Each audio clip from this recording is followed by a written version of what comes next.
तो रेकड़ का चोरी हुआ। आप क्या कहना चाहते हैं? चोरी हुआ नहीं, चोरी करवाया गया। चोरी करके तो पानी पानी पानी कहते कहते आपका दम टूट जाएगा, लेकिन पानी नहीं मिल पाएगा। और जनता ने कहा है कि जागो बेटा उठो, घर से निकलो, पैसा की आवश्यकता नहीं है। नमस्कार दोस्तों, आप सभी को पकड़ भारत यूट्यूब चैनल पर स्वागत है। आज मैं मुखिया सीरीज के अंतर्गत जयनगर प्रखंड के नई टैंट पंचायत आया हूँ। यहाँ के जो उम्मीदवार हैं आगामी चुनाव के, प्रदीप साहब जी हैं। मैं उनसे वो हर सवाल करूँगा जो यहाँ की पंचायत से जुड़ा हुआ हो। अगर ये वीडियो अच्छा लगे तो लाइक करें, अच्छा नहीं लगे तो डिसलाइक करें। और जो चैनल को पहली बार देख रहे हैं और चैनल को अभी तक सब्सक्राइब नहीं किए, चैनल को सब्सक्राइब करें। सर, आप इस बार आगामी चुनाव में खुद को नई टैंट पंचायत का प्रत्याशी के रूप में घोषित कर चुके हैं। आपको चुनाव लड़ने का, पिछला बार जैसे मुझे पता चला आपके ग्रामीणों के द्वारा कि आप पंचायत समिति का चुनाव लड़े थे, तो इस बार डायरेक्ट मुखिया का निर्णय क्यों लिया है? देखिए, सबसे पहले मैं आपके चैनल के माध्यम से सभी को अपनी ओर से छठ पूजा के शुभ अवसर पर हार्दिक बधाई देना चाहता हूं, शुभकामना देना चाहता हूं। और आपके चैनल के माध्यम से मैं ये बता देना चाहता हूं कि पंचायत चुनाव पिछली बार हम पंचायत समिति से इसलिए लड़े थे क्योंकि यहाँ पर महिला सीट था मुखिया का, इसलिए हम पंचायत समिति से चुनाव लड़े थे, ताकि पंचायत समिति से चुनाव जीतकर अगर जाएंगे तो अपने क्षेत्र के जयनगर प्रखंड में प्रमुख का, उप प्रमुख का जो सीट था वो जनरल था। हम उप प्रमुख के दावेदारी के नाते पंचायत समिति का चुनाव लड़े थे ताकि हम लोग क्षेत्र का विकास कर सकें। और इस बार अभी हम जो पंचायत का चुनाव मुखिया के लिए उम्मीदवारी का अपना दावा किया हूँ, दावा ही नहीं किया हूँ बल्कि कहा जाए मेरी स्टूडेंट लाइफ 1999 से जो मैंने अपने स्टूडेंट लाइफ को छोड़े हैं, तब से जनता के बीच में, चाहे वो सड़क का मामला हो, विद्यालय का मामला हो, या तो स्वास्थ्य उपकेंद्र का मामला हो, या पंचायत भवन का मामला हो, विधवा पेंशन हो, विकलांग पेंशन हो, यानी इन सभी छोटी छोटी जितनी भी समस्या है, इन सारी समस्याओं को अभी तक लड़ाई लड़ता हूँ और जनता के बीच सेवा करने का मौका जो जनता दे रहा है मैं कर रहा हूँ। सर, आपका जो पंचायत क्षेत्र है वो बहुत बड़ा एरिया में है। यहाँ दो तरह का संप्रदाय, हिंदू और मुस्लिम मोस्टली रहते हैं। तो यहाँ पे आप आपसी सामंजस्य कैसे बैठा रहे हैं, और यहाँ के जो वर्तमान मुखिया हैं उसको कार्य को किस तरह से देखते हैं? वो कार्य, उनके कार्य करने के तरीका से, या जो अपने पंचायत में, आपके पंचायत में जो विकास किए हैं उसके बारे में आप क्या कहना चाहेंगे? स्थानीय मुखिया वर्तमान की मैं कहिएगा आप, तो हमारे यहाँ मुखिया कुशल परवीन है, लेकिन उनके जो पति हैं, उनके हस्बैंड जो हैं इलाही अंसारी, उनके तो 2 पत्नियां हैं। मुखिया के बारे में अगर आप कहिएगा, सबसे ज़्यादा अगर पूरे कोडरमा जिला नहीं, जयनगर प्रखंड नहीं, पूरे झारखंड प्रदेश में कहा जाए तो सबसे भ्रष्टाचार मुखिया हमारे पंचायत का है। यहाँ तक कि जिनका अभी नया में वृद्धा पेंशन, विधवा पेंशन, विकलांग पेंशन, जिनका भी इशू हुआ, सैंक्शन हो गया, उनका जो पैसा आया, उन सभी को समझ ले कि धमकी दिया जाता है कि अगर 1000 रुपया अगर आप हमको पैसा नहीं दीजिएगा तो आपका पेंशन बंद करा देंगे।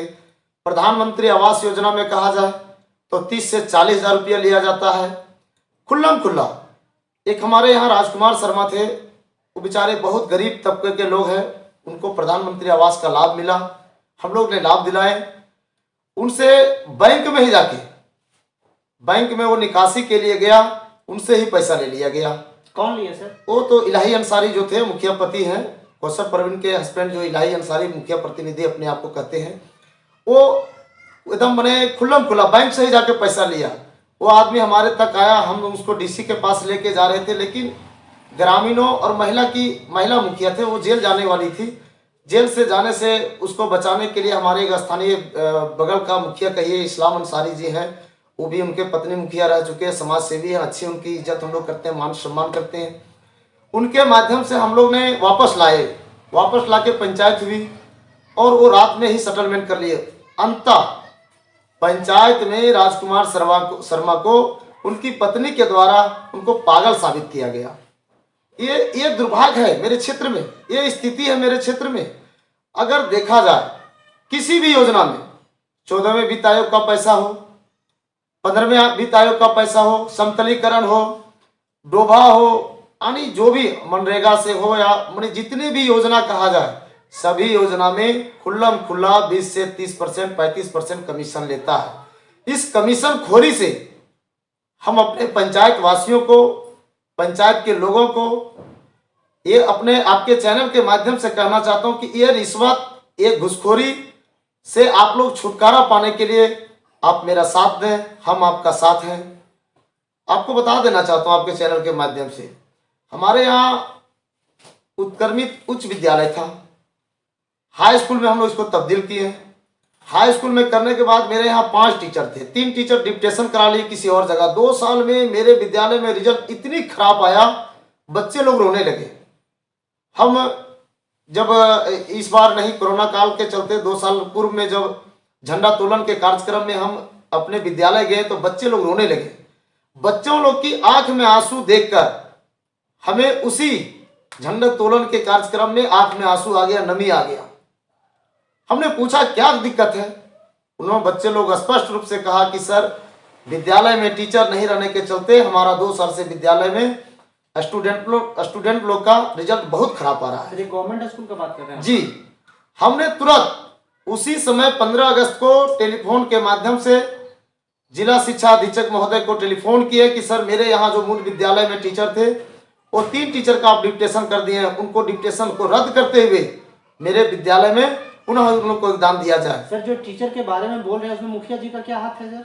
मुखिया, देखिए, मुखिया तो कुछ नहीं, अपने तो 2.5 कट्ठा वो साइन करता है, ठेपाधारी मुखिया है। आप सोच सकते हैं कि मुखिया कहने का मतलब मुखिया प्रतिनिधि के बारे में पूछ रहा हूँ। दोनों, चाहे मुखिया के कहिए या तो मुखिया का पति का कहिए, वो लोग सब ठेपाधारी दे भाई। वो तो पढ़ाई, स्कूल, विद्यालय क्या होता है वो लोग तो आज तक देखा ही नहीं है। पिछले बार जाति के नाम पर, धर्म के नाम पर कुछ लोग सल्फास, वो सल्फास का ड्रामा लगाया, जोकरगिरी किया और वो बोला कि मेरे पास 9 बेटियां हैं, अगर हमको मुखिया में वोट नहीं दीजिएगा तो हम आपके सड़क पर, दरवाजा पर सल्फास खा के मर जाऊंगा। इसलिए उनको लोग वोट दिया, मुखिया बनाया बड़ा उम्मीद से। लेकिन वो मुखिया बनने के बाद 5 वर्षों तक जनता को भोजन खिला के सुला दिया। यह मुखिया का स्थिति है इस क्षेत्र में। आप अभी आए होंगे तो देखेंगे सड़क का स्थिति क्या है। आप जाके देखिए मेरे पंचायत भवन का स्थिति, पंचायत भवन बिल्डिंग का अगर आप स्थिति देखिएगा माननीय पत्रकार भाई, पूरे झारखंड में सबसे भ्रष्ट अगर पंचायत भवन कहा जाए तो वो नैनीताल है। ना वहाँ पानी का व्यवस्था मिलेगा, ना शौचालय का व्यवस्था मिलेगा। वहाँ मिलेगा तो क्या मिलेगा, पूरी डस्ट मिलेगा। वहाँ पर इतने डस्ट है जिसका हिसाब नहीं। और यहाँ तक कि उसमें आगामी 1 महीना पूर्व में मुखिया के द्वारा कहा जाता है, थाना में आवेदन दिया जाता है, पब्लिक में कहा जाता है कि मेरे पंचायत भवन में चोरी हो गया। दुर्भाग्य इस बात की है कि वो चोरी का आवेदन थाना में दिया और चोरी क्या हुआ, रिकॉर्ड चोरी हुआ। 14वें वित्त आयोग का रिकॉर्ड चोरी हुआ, मनरेगा का रिकॉर्ड चोरी हुआ, प्रधानमंत्री आवास योजना का रिकॉर्ड चोरी हुआ। इसलिए रिकॉर्ड चोरी का वो दिखाया, वो जमीन पर काम नहीं किया, केवल कागजों में वो काम किया। हमारे अभी पंचायत भवन में जो भी वस्तु स्थिति है पंचायत भवन का, वहाँ सोलर प्लेट है, जनरेटर है, कंप्यूटर है, उसके बाद आपका फोटो कॉपी का मशीन है, टेबल है, कुर्सी है। इन सबों की चोरी नहीं हुआ। अगर मेरे पंचायत भवन में चोरी हुआ तो रिकॉर्ड का चोरी हुआ। आप क्या कहना चाहते हैं? चोरी हुआ नहीं, चोरी करवाया गया? चोरी करके वो दिखाया गया। क्योंकि उससे पूर्व 1 माह पूर्व हमारे डीडीसी कुछ मुखिया पर एलिगेशन लगाए थे 14वें वित्त और 15वें वित्त आयोग में कि आपका रिकॉर्ड दिख नहीं रहा ऑनलाइन में, आपने पैसा निकासी किए हैं, काम किए, उसका मूल्यांकन कागज हमें दिया जाए, उसकी मांग किए थे। लेकिन जैसे ही डीडीसी के द्वारा मूल्यांकन कागज की मांग किया गया, उसके 1 सप्ताह बाद पंचायत भवन की चोरी का इल्जाम दिखा देते हैं कि जो हमारे पंचायत भवन में चोरी हो गया। और सिर्फ चोरी हुआ तो कागज चोरी हुआ। सर, आपके क्षेत्र में जब अभी आ रहा था, कुछ लोगों से मैंने चर्चा किया विकास को लेकर के, आपके बारे में भी जानना चाहा। तो आप क्या समझते हैं कि आपके क्षेत्र के जनता आपको लेकर के क्या सोचती है? देखिए, हम जनता के बीच आज से ही नहीं, लगभग 20 वर्षों से जनता के बीच सेवा कर रहा हूँ। और सेवा करने के भावना से मैं अपने घर से कदम निकल चुका हूँ। और दूसरी बात यह है कि मैं एक नेता बन के नहीं, मैं इस क्षेत्र में चाहे पंचायत में डेवलपमेंट के मामला हो, पंचायत से अलावे भी प्रखंड में, जिला में भी देखा जाए तो हमारे पास जो भी लोग आते हैं, जो भी समस्या आता है, उस समस्या का हम अपने से जिस तरह से हो उसका सेवा करने का काम करते हैं।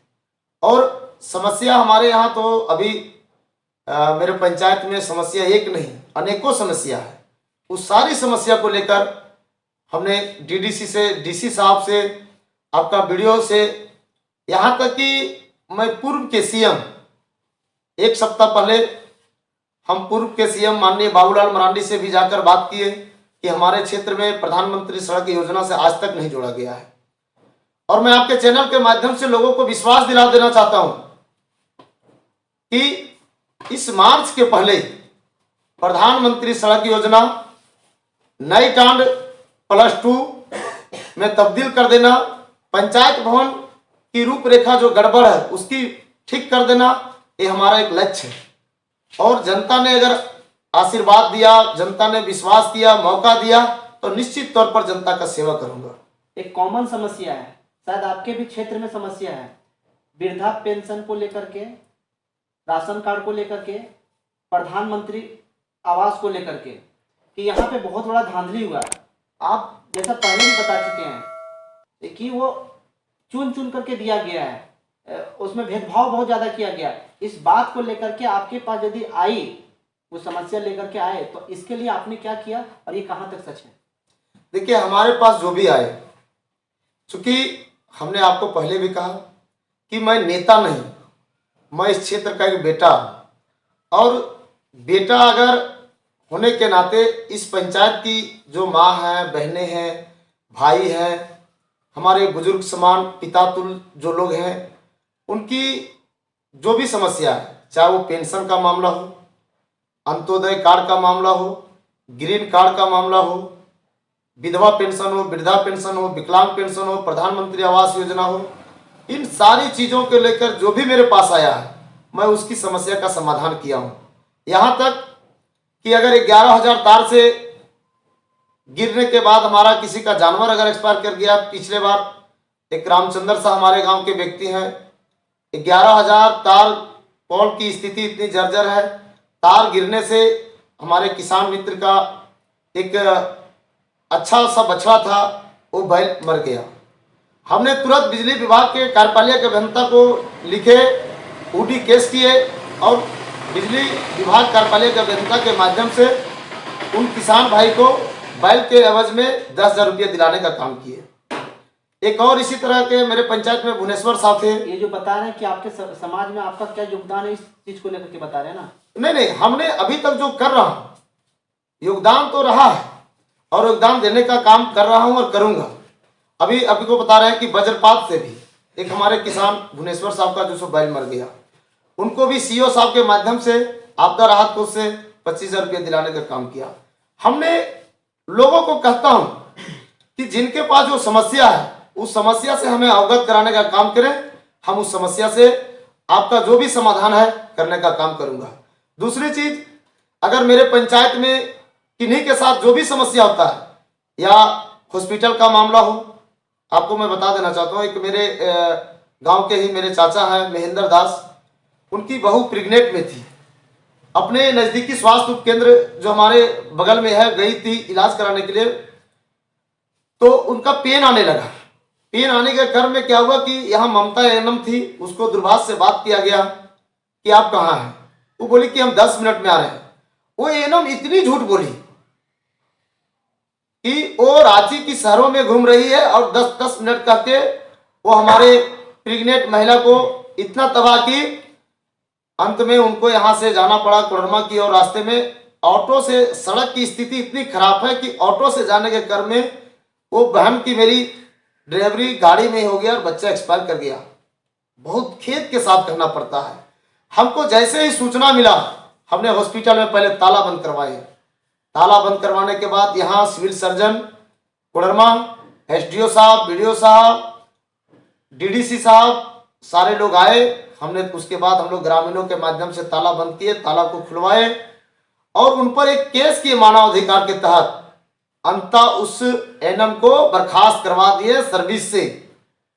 हमें सर वो एनएम का नाम बता सकते हैं सर? ममता नाम था। हमने उसकी मानव अधिकार के तहत केस इसलिए किए कि वो झूठ बोली।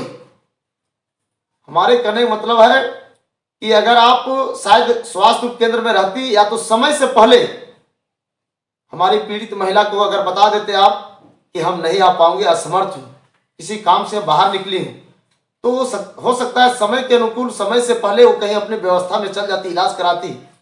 लेकिन वो झूठ बोली और झूठ के चलते हमने कहा, आज भी कहता हूं, कल भी कहता हूं, जब तक ये जीवन है जनता के साथ हूं और जनता के साथ रहूंगा। कहूंगा कि मेरे पंचायत में जो भी अधिकारी या जो भी राजनेता राजनीति करने के लिए आया है, अगर मेरे पंचायत के लोगों के साथ गलत मिसगाइड किया गया, गलत व्यवहार किया गया, तो मैं कतई बर्दाश्त नहीं कर सकता हूं। आप मेरे यहां जो खाद्य आपूर्ति विभाग के द्वारा सामान मिलता है, वो सामान में भी डीलर लोग घोटालेबाजी करता है। लेकिन उसके लेकर भी मैंने कई बार डीसी एसडीओ से रेड करवाया और कुछ तक सुधार आया है। ये जो सारा काम आप कर रहे हैं, तो ये आप खुद से कर रहे हैं, अपने आप को लोगों के सामने प्रदर्शित करने के लिए कर रहे हैं? ये सूचना मुखिया जी तक गया और मुखिया जी के नहीं करने के बाद आप किए हैं? देखिए, मुखिया तो कुछ करता नहीं है। जो सरकार पंचायत को पिछले 5 वर्षों में जो आवंटन दिया, चाहे वो 14 में बीत हो, 15 में बीत हो, मनरेगा हो, पीएम प्रधानमंत्री आवास योजना हो, जो योजना सरकार के द्वारा मिलता है उसी योजना में सीमित है। उसके अतिरिक्त हमारा मुखिया तो कहीं देखा नहीं है, जानता नहीं है। हम पहले भी आपको बता दिए कि मेरे मुखिया और मुखिया के पति दोनों अशिक्षित हैं। उनको अगर सर्टिफिकेट मांगा जाए तो सर्टिफिकेट वो दे नहीं पाएंगे, क्योंकि वो शिक्षा पाया ही नहीं, पढ़ाई किया ही नहीं है, तो वो कहाँ से दे पाएंगे। इसलिए जानकारी होना चाहिए। हम लोग को जो सो कहा जाए तो या विधायक हो, सांसद हो, डीआरडीए अनुश्रवण समिति की बैठक हो, उन सभी समितियों की बैठक जिला से योजना लाने का काम किया हूं। यहां तक आपको बता देना चाहता हूं आपके चैनल के माध्यम से, किसी का अगर बरसात में घर भी गिर गया है तो हम लोग आपदा राहत कोष के तहत उनकी सहायता के लिए मांग किए हैं और मांग दिलाए भी हैं। हमसे जितना बन पाता है क्षेत्र में अभी तक जनता का निस्वार्थ भाव से सेवा किया हूं और करता रहूं। सर, आप बार बार इंडिकेट कर रहे हैं कि आपके मुखिया प्रतिनिधि अंगूठा छाप हैं, तो अंगूठा छाप होना को उतना बड़ा बात नहीं है सर, क्योंकि बहुत सारे जन नेता हैं वो अंगूठा छाप हैं, साक्षर नहीं है, और उनका जो चुनाव किया गया है यहाँ की जनता ने किया है। सर, आप इस तरह से बोल करके कि अंगूठा छाप है, उनको कुछ भी नहीं पता है, तो यहाँ की जनता द्वारा चुना गया प्रत्याशी सही शब्द यूज कर रहे हैं सर उनके लिए? देखिए, सही शब्द यूज, देखिए ठीक है, मैं आपका सवाल ठीक है कि अगर नहीं पढ़ा लिखा है, निरक्षर है, अंगूठा छाप है, तो ये कोई बड़ी बात नहीं है। लेकिन तब है श्रीमान उसकी जानकारी नहीं है। हमारे कहने मतलब, अगर हम पढ़ाई करके डॉक्टर नहीं बने कोई बड़ी बात नहीं, लेकिन अगर प्रैक्टिस करके भी अगर सीख गए उपचारित करने के लिए तो इलाज कर सकते हैं, छोटा मोटा इलाज भी कर सकते हैं। तो वो तो कुछ उसमें क्वालिटी देखा नहीं जा सकता है, उसमें कोई क्वालिटी नहीं है। आप हमसे छोड़ दीजिए, आप मेरे पंचायत के जन जन तक पहुंचे और पहुंच के उनसे बात कीजिए, देखिए उन लोग क्या कहते हैं। चूंकि इतना करप्ट मुखिया है, बिना पैसा का तो काम होता ही नहीं। उनकी जितना भी आलोचना किया जाए वो बहुत कम है, और हमसे ज्यादा बढ़िया तो आप जनता क्षेत्र में देखिएगा, उन लोग बताएंगे आपको कि मुखिया में क्या है। सर, आपके पंचायत में बहुत सारे लोग जागरूक हैं। मैं देखा कि जब पता चला आपके कुछ सज्जन भी आ गए कि चलो उनका इंटरव्यू हो रहा है, बहुत जागरूक हैं। ग्राम सभा आपके पंचायत में कितने दिनों के बाद होती है, और यहाँ के जो जनता है वो कितने जागरूक हैं ग्राम सभा को लेकर के? देखिए, आप ग्राम सभा के लिए बोले तो अच्छी बात बोले। हमको लगता है कि मुखिया का शपथ ग्रहण और वार्ड सदस्य का शपथ ग्रहण और उप मुखिया का जो चयन हुआ, उसके बाद आज तक 6 वर्ष बीत गया। 6 वर्षों में आज तक सुचारू ढंग से ग्राम सभा छोड़ दीजिए, जनता के बीच बैठक का छोड़ दीजिए, आम सभा और ग्राम सभा, हमारे लगता है कि 10 वार्ड सदस्य है, 10 वार्ड सदस्य और मुखिया और पंचायत सेवक, पंचायत समिति के सदस्य और पंचायत सेवक और रोजगार सेवक आज तक किसी भी एंगल से एक भी बैठक में पूर्ण रूप से बैठक नहीं कर पाए हैं। सर यदि बैठक नहीं कर पाए, आप इतना जागरूक हैं, हर जगह आपका पहुंच है, तो आप यहाँ के जनता को लेकर के जनता को जागरूक क्यों नहीं किए कि मुखिया जी यहाँ पे ग्राम सभा नहीं करते हैं, और वो ग्राम सभा नहीं करते हैं मीन्स पेपर वर्क सिर्फ करते हैं, तो इसके लिए आप रिपोर्ट कहाँ पे किए सर? और रिपोर्ट करने के बाद उधर से देखिए इसकी हम लोग जो सो कई बार दूरभाष पर वीडियो मैडम इससे पूर्व में जो वीडियो थे उनको हमने सूचना किया, मनरेगा संबंधित बीपीओ को हमने शिकायत किया, यहाँ तक सरकार का जो सचिव होता है पंचायत सेवक को कई बार मैंने आगाह किया कि इस ठीक काम नहीं हो रहा है। यानी जो भी काम आज तक हुआ है वो मुखिया अपना पंचायत सचिवालय का काम अपने आवास पर करता है, पंचायत भवन आता ही नहीं, पता ही नहीं चलता है कि पंचायत भवन कब खुलता है और नहीं खुलता है।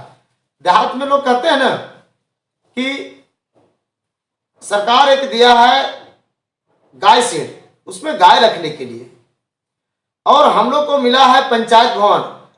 गाय शेड में हम लोग गाय अगर रखते हैं तो उसको साफ सुथरा करते हैं, लेकिन पंचायत भवन हमको लगता है कि 15 अगस्त और 26 जनवरी को केवल झाड़ू लगता होगा, उसके बाद कभी उस पंचायत भवन खुलता ही नहीं है। बहुत बुरी स्थिति में हम बोले ना कि आप अभी चल जाइए मेरा पंचायत भवन, अगर पानी प्यास की आवश्यकता लगा, अगर बोतल लेके गए हैं तो पानी कीजिएगा, पी सकते हैं, तो पानी पानी पानी कहते कहते आपका दम टूट जाएगा, लेकिन पानी नहीं मिल पाएगा। और दूसरी चीज, सरकार के द्वारा आया था शौचालय के लिए, चूंकि जो माताएं बहनें शौचालय के लिए घर से बाहर जाती है उसको मुक्त किया जाए, और वो शौचालय भी कागजों में बना। कितने शौचालय नए टाउन पंचायत भवन में अगर देखा जाए कि सरकार के द्वारा 12,000 जो राशि मिला उसके द्वारा जो शौचालय बना, हमको लगता है कि अगर पूरे पंचायत में प्रतिशत निकाला जाए, जितना का रेशियो था 400 या 500 का शौचालय था नई टाउन में पंचायत में, उसमें 500 शौचालय में अगर 5 गो शौचालय अगर बढ़िया यूज के लायक होगा तो आप धन्य हो जाइएगा, हम धन्य हो जाएंगे, और हमारा पंचायत के लोग भी धन्य हो जाएंगे। और साथ ही साथ हमको लगता है कि 1 साल 1.5 साल पूर्व में पंचायत भवन में मरम्मती का भी काम हुआ 15वें वित्त आयोग से, और उस 15वें वित्त आयोग से जो 2 साल पूर्व में शौचालय का जो मरम्मती का काम हुआ पंचायत भवन में, वो शौचालय जाके देखा जाए, हमको लगता है उसमें एगो चिड़िया अगर लैट्रिन करने के लिए चल जाए तो तर जाएगा, क्योंकि जो उसमें टाइल्स और मार्बल लगा हुआ है लगने से पहले कबर गया है, सारा चीज टूटा हुआ मिलेगा आपको, पेन भी टूटा हुआ मिलेगा, टंकी तो है ही नहीं, मोटर तो है ही नहीं, पानी का जो बोरिंग हुआ था बोरिंग भी धंस गया। यानी ना पानी का व्यवस्था हमारे आपको शौचालय में मिलेगा, और ना शौचालय के लिए जाने के लिए पंचायत भवन में शौचालय मिलेगा, और ना जो सरकार के द्वारा जो शौचालय का राशि मिला था वो पंचायत में किन्हीं लाभुक के साथ पास किन्हीं क्या कहते हैं बीपीएल धारी लोग के पास शौचालय नहीं मिलेगा। दोस्तों अब अभी देख रहे हैं नई टाउन पंचायत के उम्मीदवार आगामी चुनाव के प्रदीप साहू जी को। अगर ये वीडियो अच्छा लग रहा है तो वीडियो को लाइक करें, अच्छा नहीं लग रहा है तो वीडियो को डिसलाइक करें, और जो चैनल को अभी तक सब्सक्राइब नहीं किया उसे सब्सक्राइब करें। और आप लोगों से ये होगा कि प्रदीप साहू जी का जो विचार है कब एटलीस्ट नई टाउन के पंचायत की हर मोबाइल तक पहुँचे, हर लोगों तक ये जाए। इनका कितना ये सच बोल रहे हैं कितना झूठ बोल रहे हैं, या नई टाउन की पंचायत की जनता ही के हाथ में ही हम छोड़ते हैं। सर आप जो कुछ भी अभी आप बोल रहे थे, जितना कुछ आप बखान किए, जितना कुछ आपने बताया, एक पार्टिकुलर धर्म को लेकर के बताया। सर आपको ये नहीं भूलना चाहिए कि आपके पंचायत में हिंदू और मुस्लिम 2 तरह के संप्रदाय हैं। आप मुस्लिमों के लिए कुछ किए हैं या सिर्फ हिंदू भाई के लिए ही सब किए हैं? सर देखिए हम वैसा कुछ नहीं है, ना हम हिंदू का भेदभाव रखते हैं, ना मुसलमान लोग भाई का भेदभाव रखते हैं, क्योंकि हमें सबका साथ सबका विकास, ना हम हिंदू हैं ना मुसलमान हैं। अगर सच्चा देखा जाए तो अगर मेरी ब्लड की आवश्यकता पड़ता है तो हम उस भाई से मुसलमान भाई से रहते हैं, मुसलमान भाई को अगर ब्लड की आवश्यकता पड़ता है तो हिंदू भाई उसको मुसलमान सर, देते ये हैं। कहना और करना अंतर है। जी नहीं। अपने पंचायत के मुसलमान भाइयों के लिए आप कुछ किए हैं? जी, हम अभी बता रहे हैं ना आपको कि जो भी भाई मेरे पास आया है, अभी मुसलमान भाई के बात बता रहे हैं तो एक हमारे रघुनियानी के निवासी हैं भाई जुमराती अंसारी। जुमराती अंसारी का राशन कार्ड था। राशन कार्ड, जबकि यहाँ तक कि हमारे मुखिया प्रतिनिधि इलाही अंसारी जो है उनके रिलेशनशिप में समधी लगते हैं, उनका राशन कार्ड को सौताव काट दिए, बंद करवा दिए, क्योंकि वो लिख दिए कि एक परिवार संपूर्ण परिवार है, इसको राशन कार्ड की आवश्यकता नहीं है। उनका राशन कार्ड कटवा दिए, कई लोग का राशन कार्ड कटवा दिए। और दुर्भाग्य कहा जाए, किसी कारणवश जर्जर स्थिति में उनके घर की छत गिर जाने के कारण उनके छत से चपेट में आ गया लोग, उनकी पत्नी आ गई चपेट में, उनकी छोटे छोटे बच्चे थे उन लोग चपेट में आ गए। और उनको इलाज कराने के लिए, बेहतर इलाज कराने के लिए जमशेदपुर गया। जमशेदपुर में इलाज के क्रम में पैसा लोग चंदा के रूप में उसको भेंट दिया गया। इलाज के क्रम में वो इतने गरीब परिवार थे, इलाज नहीं करा पाए, उनका राशन कार्ड नहीं था, जो कि हम वो क्या कहते हैं, प्रधानमंत्री के द्वारा जो मिलता है 5,000 रुपया, 5 लाख रुपया, उस लाभ नहीं ले पाया। फिर मेरे पास किसी तरह से सूचना मिला, हम गए उस भाई के पास, हम उनको बोले कि आप ऑनलाइन करवाइए। उनका ऑनलाइन करवा के फिर उनको हम राशन कार्ड का व्यवस्था कराए, और राशन कार्ड के माध्यम से फिर उनको जो भी सरकार से सहयोग लेना होगा, जो लिए होंगे वो अपना सहयोग लेके फिर इलाज करवाए।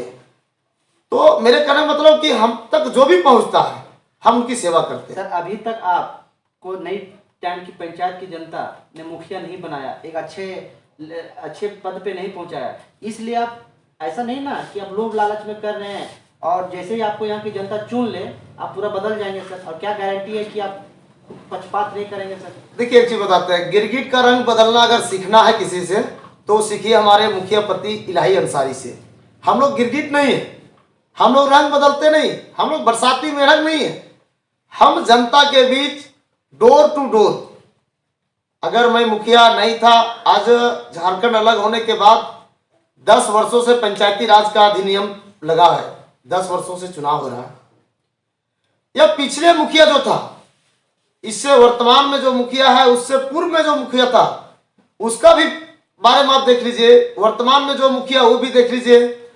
और दोनों मुखिया के बाद मेरी तुलना अगर कीजिएगा तो मेरी तुलना तो खैर आप के चैनल के माध्यम से मैं अपनी बारे में जो है तो बता ही रहे हैं, लेकिन आप जनता के बीच में पूछिएगा, अगर मेरा बेटा बीमार है हॉस्पिटल में है, मेरी माँ बीमार है हॉस्पिटल में है या घर पे है, मुझे उसकी चिंता नहीं होती है। अगर सबसे पहले किसी का चिंता मुझे होता है तो अपने पंचायत के लोग के बारे में चिंता होता है। अगर मेरे पंचायत में कोई बीमार है तो मैं बीमार हूं, उसकी इलाज कैसे हो, मेरे पंचायत के लोग, कोई सड़क में दुर्घटना हो गया उसकी कैसे अच्छा से बेहतर इलाज हो, मेरे पंचायत में कोई किसी के पास राशन कार्ड नहीं है उसका राशन कार्ड कैसे बने, हम सबसे पहले एक काम करते हैं, अपने बारे में नहीं सोचते हैं। आपको बता देना चाहता हूं कि किसी से भी मेरे गांव में पता कीजिए, पंचायत में पता कीजिए, इलाका में पता कीजिए कि अगर मेरे घर में कोई बीमार है तो मैं उसका इलाज कराने के लिए हॉस्पिटल जाऊं या ना जाऊं। अगर मेरे गांव में किसी को जरूरत पड़ गया 12 बजे रात, अगर मुझे टेलीफोन कर दे, अगर सूचना अगर मिल जाए कि मेरे क्षेत्र के लोग रांची में फंसे हैं, दिल्ली में फंसे हैं, कलकत्ता में फंसे हैं, तो उनकी व्यवस्था कैसे सुनिश्चित किया जाए, उसको कैसे उसका समाधान किया जाए, इसके लिए मैं हमेशा तैयार रहता हूँ और कर रहा हूँ। सर, जैसा आप बताएं कि आपके घर में अगर यदि बेटा आपका बीमार है, आपकी मम्मी बीमार है, तो उसको छोड़ करके पंचायत के किसी दूसरे व्यक्ति को सहयोग करने के लिए जाएंगे, यही ना सर? जी, जाता हूँ। तो सर, जो आदमी अपने परिवार को देख नहीं सकता वो पंचायत को क्या देखेगा सर? आप जैसे बोले ना सर, देखिए वो छोटा मोटा इलाज के लिए यहाँ व्यवस्था है, और अगर कहीं ना कहीं हम किसी इलाज के, किसी जनता के सेवा में अगर कहीं हम फंसे हुए हैं तो हमारे गांव में बहुत सारे सज्जन हैं, मित्र हैं, दोस्त हैं, वो इलाज कराने के लिए वो सहयोग करते हैं, ले जाते हैं। और मेरा एक कहिए कि युवाओं का जुट चलता है, मेरे पास युवाओं का एक भरमार शक्ति है। जिनके माध्यम से कोई भी काम में आज तक मैंने हाथ लगाया हूं तो वो अपने पंचायत के लिए सफल काम किया हूं। ये वीडियो को अधिक से अधिक शेयर करें, नई टाइट पंचायत की जनता तक जाना चाहिए। बात विचार से लग रहा है ये सच्चे दिल से बोल रहे हैं, बनावटी कितना है तो अब यहाँ की पंचायत की जनता ही डिसाइड करेगी।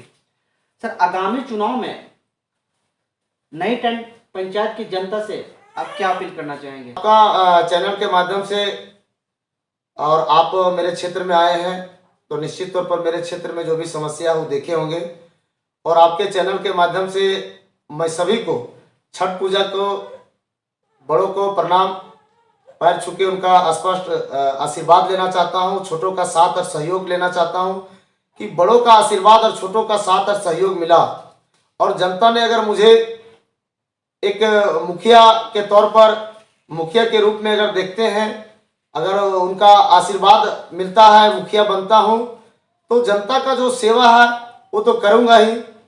और मैं आपको पहले बता देना चाहता हूं कि पिछले से भी हम सेवा कर रहा हूं और सेवा जब तक मेरा जीवन है जनता का सेवा करता ही रहूंगा, इसमें कहीं कोई डाउट नहीं है। कोई कह नहीं सकता है, अगर हमें कोई सुबह में गाली दिया है और उसको जरूरत पड़ा है तो शाम को मैं उसके दरवाजे पे जाकर उसका काम किया हूं। क्योंकि मैं एजे बता दिया आपको कि मैं एजे एक नेता नहीं, इस क्षेत्र का, इस पंचायत का बुजुर्गों का बेटा हूं, नौजवानों का भाई हूं। नौजवान मुझे साथ देंगे, बुजुर्ग लोग भी साथ देंगे, माताएं बहनें लोग भी साथ देंगे, यहाँ तक जो स्टूडेंट है जो पढ़ाई के लिए हमारे विद्यालय में आते हैं उनकी जो भी व्यवस्था दिक्कत होता है हमने उन लोग को अपनी ओर से जो भी होता है उनको व्यवस्था में लगे रहते हैं। अगर मान लीजिए कि मेरे गांव में फिर अंगूठा छाप मुखिया आ जाता है तो विद्यालय शिक्षा फिर चौपट हो जाएगा। जैसा कि आपको मैंने पिछले बार कहा कि अंगूठा छाप मुखिया के कारण मेरे हाई स्कूल का 3 गो टीचर किसी दूसरे जगह डिप्टेशन करा लिए थे। सड़क नहीं रहने के कारण मेरे गांव में विद्यालय में टीचर नहीं आना चाहते हैं। मैं सड़क का भी व्यवस्था करूंगा, टीचर का भी व्यवस्था करूंगा, स्कूल का भी व्यवस्था करूंगा। यहां तक कि मेरे पंचायत में जब भी बिजली का तार वगैरह गिरता है तो उस बिजली का भी सुचारू रूप से कैसे बिजली मेरे विद्यालय गांव में पंचायत में आवे उसकी भी हम लोग व्यवस्था करते रहते हैं। हर पंचायत चुनाव में या कोई भी चुनाव में पैसे का बहुत बड़ा रोल हो जाता है। आप चाहे जितना भी बोल लें, लेकिन कुछ लोग पैसा मिलने के बाद अपना वोट का निर्धारण करते हैं। आपके पंचायत की जनता इसको लेकर कहाँ तक जागरूक है और आप क्या बोलना चाहेंगे?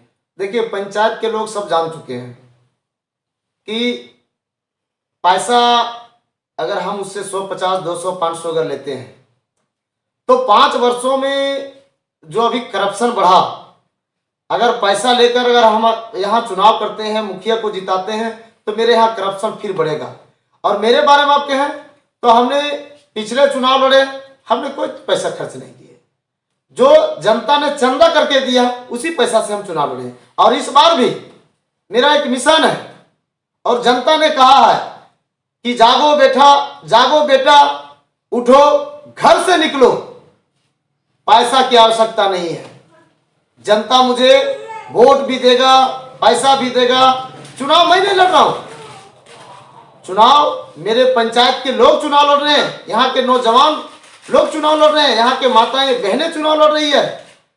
क्योंकि जब जब अत्याचार बढ़ा है पंचायत में, यहाँ के नौजवानों और माताएं बहनों ने मुझे साथ दिया है और उनके साथ और सहयोग और प्यार से उस करप्शन को रोकने का प्रयास किया हूं और रोकूंगा। मैं अपने ओर से सभी को प्रणाम करते हुए कहूंगा कि इस चैनल को अधिक से अधिक शेयर करें और सब्सक्राइब करें, और अगर अच्छा लगे तो आप इनको ज़्यादा से ज़्यादा शेयर करके आप मुझे एक नेता नहीं एक बेटा समझ के आशीर्वाद भी देने का काम करें। और आगामी चुनाव में जो भी चुनाव चिन्ह हमको मिलेगा, आप सबों का चुनाव चिन्ह जो होगा उसमें वोट देने का काम करें। सभी को, बड़ों को प्रणाम, छोटों को शुभ आशीर्वाद।